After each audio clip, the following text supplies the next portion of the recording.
All right, moving on. All week we've been bringing you stories from the world of narcotic drugs. Tonight's guest lives by two words: legalize it.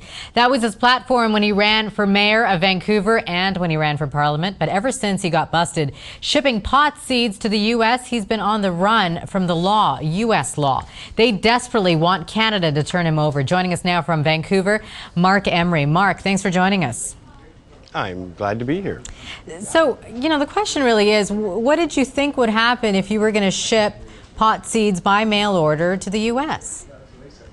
Well, ultimately, I expected the DEA and the Attorney General of the United States would try and come and get me, which they've done. I mean, after all, I'm at war with the United States federal government.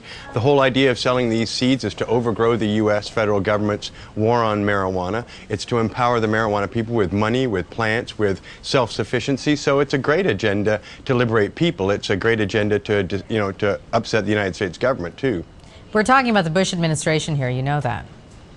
Oh, of course, and of course I'm one of the many targets they have out there in the world who are leading a campaign against them. I believe that marijuana should be legal, it should be everywhere, it should be common. We shouldn't have to go buying it from inner cities, from black market dealers, from the prohibitionist environment that the government's forced us all to deal with. So I have always believed that marijuana should be legal, so I act as though it is legal, and what I'm doing is just and honest and truthful, and so I have no fear that what I'm doing is anything wrong. I think people respect that, but they also realize that the Canadian government now more than ever has been closer to the Bush administration in terms of their anti-drug laws. Are you scared on any level of what's going to happen? First of all, I'm not scared in the least. I've never been frightened, and if I spend the rest of my life in the United States federal prison, and that's what they want to get me there for a minimum of 35 years. They call me a drug trafficking kingpin. The DEA says I'm responsible for 1.1 million pounds of marijuana being produced from the seeds I sold. They've called me perhaps the largest marijuana producer of all time in the history of the planet, and I'm very flattered, and I hope it's true, because 1.1 million pounds of marijuana is worth $2.2 billion, and there aren't many people in the world who can say I've enriched our community by $2.2 billion. So once again, the United States is accusing me of things I'm eminently proud of, and I dare Canada to send me to the United States. If they send a person like me, who gave away every dime I ever earned to charity and good causes, including $4 million to charities in the last 10 years. They're not going to look at that, though. But if Canadians can stop this by appealing to Justice Minister Vic Taves and say, don't extradite Mr. Emery, charge him here in Canada if you believe he should be charged. After all, I did this with everybody's tacit approval and consent in Canada from 10 years, from the Income Tax Department, who knew that my only source of income was from marijuana seeds, to every politician who either came to my home, came to my conferences, came to our organization events. Everybody knew in Canada what I was doing, and I never received one complaint in 11 years from anybody. Yeah, you're also talking about the Chrétien government. So has the government reacted now to you? What kind of support are you getting from them? Well, we're talking to people in government. Libby Davies has been very supportive. The NDP caucus is very supportive. Leader Jack Layton is supportive of not extraditing me. And of course, these are good things to have happen. I appreciate their support. But more importantly, I am daring the Canadian people. If you can send someone like me, and I consider myself a good Canadian who's always done right by everybody in this country, nobody can say they were ever harmed by me. There are no victims in this case. The United States government has not found people who are saying that they were harmed by my actions. There's none of that. There's hundreds of thousands of consenting, satisfied customers who are happy growing marijuana. There's just a crazy, punitive, fascist government in the federal government of the United States that's seeking to wreak havoc on all the marijuana people. And I'm proud to be their representative. And if I'm the one that has to go down, if I'm the one that the Canadian people are willing to sacrifice to the rapacious appetites of the federal government of the United States, then so be it. I dare them to do it. Is there a different approach to this that you could take that could work for both you and them?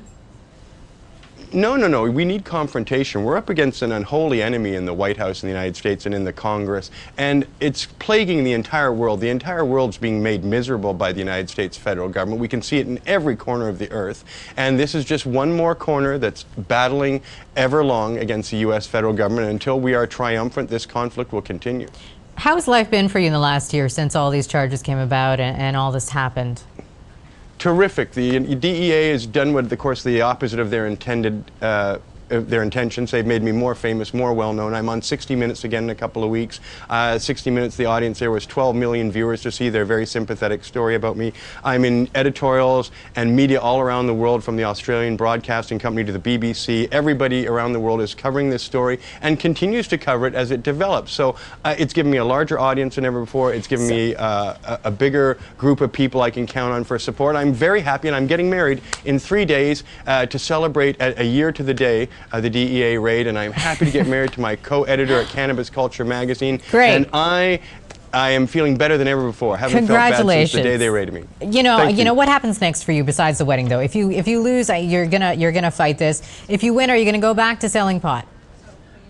Oh, goodness gracious, no. First of all, it's going to be a long battle. I have a court hearing, an extradition hearing, next March or April, and then from there we have to appeal. If I lose the extradition hearing, we have to appeal to the Justice Minister to save my skin, and the Canadian people will have that responsibility in their hands because they can virtually do it.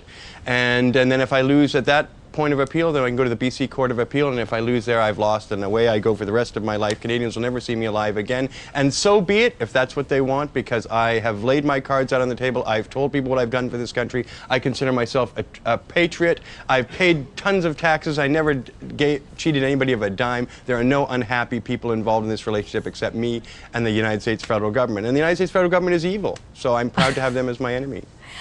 Always good to talk to you, Marc. Thank you. Good to be here. Thanks. All right.